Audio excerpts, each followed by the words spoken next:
My name is Gardner Kaur, and my questions are: what is an alliance, and what are the most important alliances throughout history from your point of view? According to Walt, an alliance is a formal or informal relationship of security cooperation between two or more sovereign states. Essentially, an alliance can be multilateral or bilateral, and can also be in the form of a treaty or with no formal legislation. However, a formal alliance does not disregard the fact that states can still be enemies. According to Hans Morgenthau, alliances are not seen as a desire for something, but they are simply created as a reaction to external threats. According to Gobat, an alliance is more likely to form if they have similar political ideologies, for instance, democracies with other democracies. States will have different reasons for forming an alliance. Realists use the balance of power and the balance of threat theories to explain how they are formed. On the other hand, other explanations come from institutionalization and socialization. Firstly, the use of intergovernmental organizations to prompt and form these alliances is institutionalization. This, in a sense, leads to socialization, as the weaker states that have become institutionalized have less to fear from other states and start making other links, for instance, trade.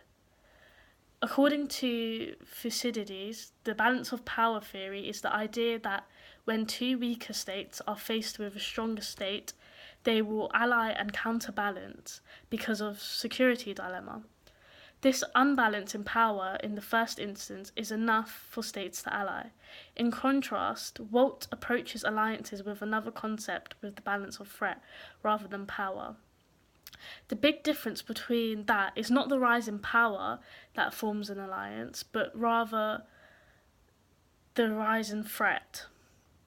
However, this can lead to bandwagoning, which is a term used to describe how weak states will be of little use to stronger states, which leads to the temptation of making an alliance.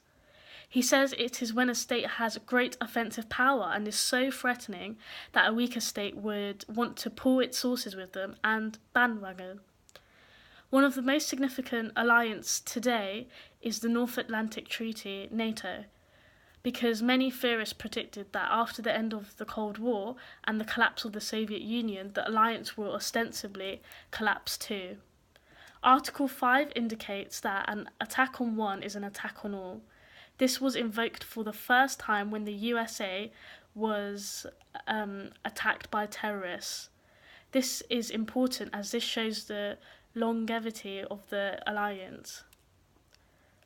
Throughout history, there have been many alliances.